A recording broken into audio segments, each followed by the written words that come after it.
शिवाय नमस्तुभ्यम। भगवान भोलेनाथ की कृपा से आपकी हर मंगल कामना पूर्ण हो और आपका दिन मंगलमय हो। इसी मंगल कामना के साथ श्रवण करते हैं श्रावण मास महात्म्य का 17वां अध्याय। ईश्वर बोले, हे देवेश, अब मैं शुभ पवित्रारोपण का वर्णन करूँगा। सप्तमी तिथि को अधिवासन करके अष्टमी तिथि को पवित्रक को अर्पण करना चाहिए।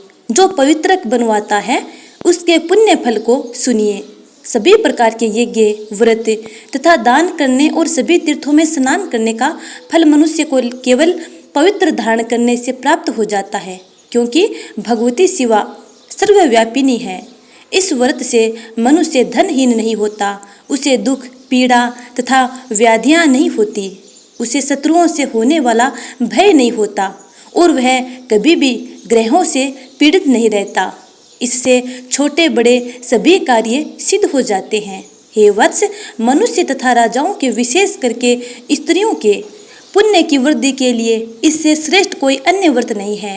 हे तात, सौभाग्य प्रदान करने वाले इस व्रत को मैंने आपके प्रति स्नेह के कारण बताया है। हे ब्राह्मण पुत्र, श्रावण मास के शुक्ल पक्ष की सप्तमी तिथि को अधिवासन करके देवी के प्रति उत्तम भक्ति से संपन्न वह मनुष्य सभी सामग्रियों से युक्त होकर सभी पूजा द्रव्यों, गंध, पुष्प, फल आदि अनेक प्रकार के नैवेद्य तथा वस्त्राभरण आदि संपादित करके इनकी शुद्धि करे। इसके बाद पंचगव्य का प्राशन कराए, चरु से दिग्बलि प्रदान करे तथा अधिवासन करे। उसके बाद सहस वस्त्रों तथा पत्रों से इस पवित्रक को आच्छादित करे। पुनः देवी के उस मूल मंत्र से उसे 100 बार अभिमंत्रित करके सर्वैश्वभास समन्वित उस पवित्रक को देवी के समक्ष स्थापित करे। इसके बाद देवी का मंडप बनाकर रात्रि में जागरण करे और नट, नर्तक तथा वारांगनाओं के अनेक विध कुशल समूहों और गाने बजाने तथा नाचने की कला में प्रवीण लोगों को देवी के समक्ष स्थापित करें।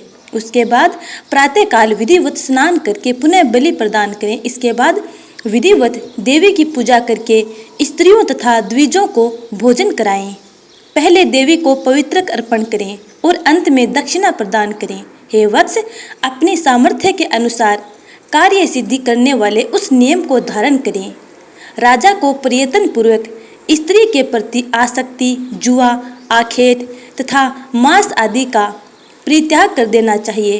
ब्राह्मणों तथा आचार्यों को स्वाध्याय का और वैश्यों को खेती का कार्य तथा व्यवसाय नहीं करना चाहिए।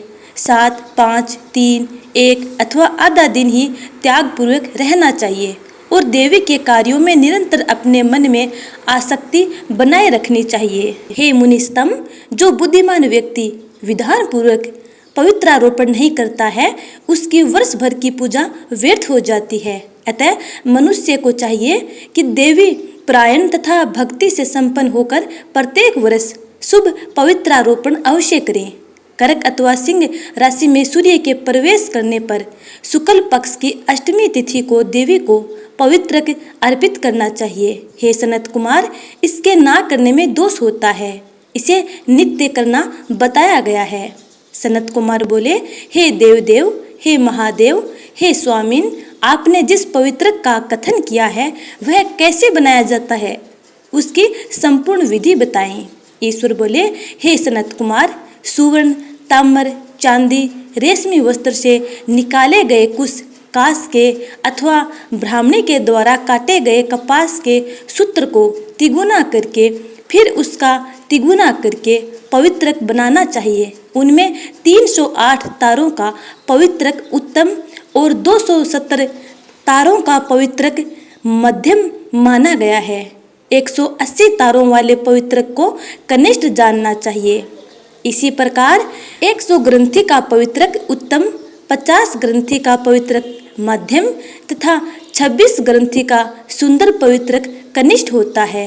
अथवा 6, 3, 4, 2, 12, 24, 10 अथवा 8 ग्रंथियों वाला पवित्रक बनाना चाहिए। अथवा 108 ग्रंथि का पवित्रक उत्तम, च्यवन ग्रंथि का मध्यम तथा 27 ग्रंथि का कनिष्ठ होता है।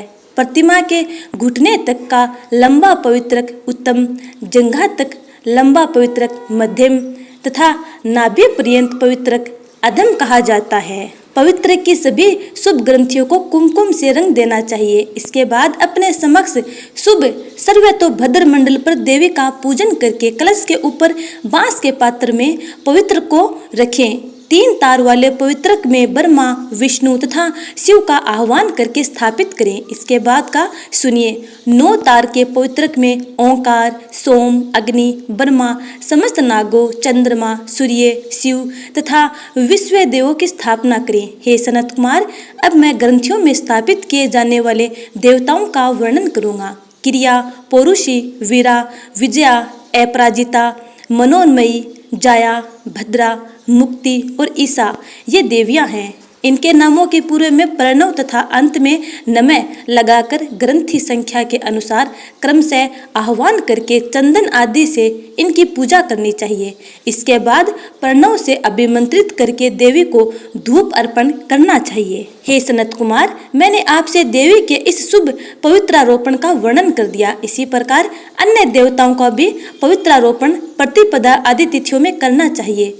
मैं उन देवताओं को आपको बताता हूँ। कुबेर, लक्ष्मी, गौरी, गणेश, चंद्रमा, बृहस्पति, सूर्य, चंडिका, अम्बा, वासुकी, ऋषिगण, चक्रपाणी, अनंत, शिवजी, ब्रह्मा और पितर, इन देवताओं की पूजा प्रतिपदा आदि तिथियों में करनी चाहिए।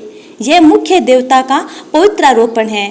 उनके अंग देवता का पवित्रक 3 सूत्रों का होना चाहिए। ईश्वर बोले, हे विपेंद्र, अब मैं श्रावण मास के दोनों पक्षों की 9वीं तिथियों के करणीय कृत्य को बताऊंगा। इस दिन कुमारी नामक दुर्गा की यथाविधि पूजा करनी चाहिए। दोनों पक्षों की 9वीं के दिन नक्त व्रत करें और उसमें दुग्ध तथा मधु का आहार ग्रहण करें तथा उपवास करें।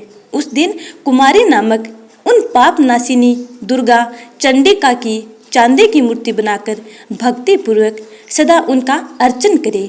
गंध, चंदन, कनेर के पुष्प, दशांग, धूप और मोदकों से उनका पूजन करें। उसके बाद कुमारी कन्या, स्त्रियों तथा विप्रों को श्रद्धापूर्वक भोजन कराएं। फिर मौन धारण करके स्वयं बिल्व पत्र का आहार ग्रहण करें। इस प्रकार जो मनुष्य अत्यंत श्रद्धा के साथ दुर्गा जी की पूजा करता है वह उस परम स्थान को जाता है जहाँ देव बृहस्पति विद्यमान है। हे विधि नंदन, यह मैंने आपसे 9वीं तिथि का कृत्य कह दिया। यह मनुष्य के सभी पापों का नाश करने वाला, सभी संपदाएं प्रदान करने वाला, पुत्र पौत्र आदि उत्पन्न करने वाला और अंत में उन्हें उत्तम गति प्रदान करने वाला है। इस प्रकार श्री स्कंद पुराण के अंतर्गत ईश्वर सनत कुमार संवाद में श्रावण मास महात्म्य में अष्टमी तिथि को देवी पवित्रारोपण नामक 17वां अध्याय पूर्ण हुआ। उम्मीद करती हूँ कि आपको ये कथा अच्छी लगी है। यदि अच्छी लगी है तो लाइक, कमेंट कर चैनल को सब्सक्राइब कर बेल आइकन को जरूर दबा लीजिएगा ताकि आने वाली वीडियो का नोटिफिकेशन आप तक पहुँच जाए। तब तक के लिए हर हर महादेव। राधे राधे।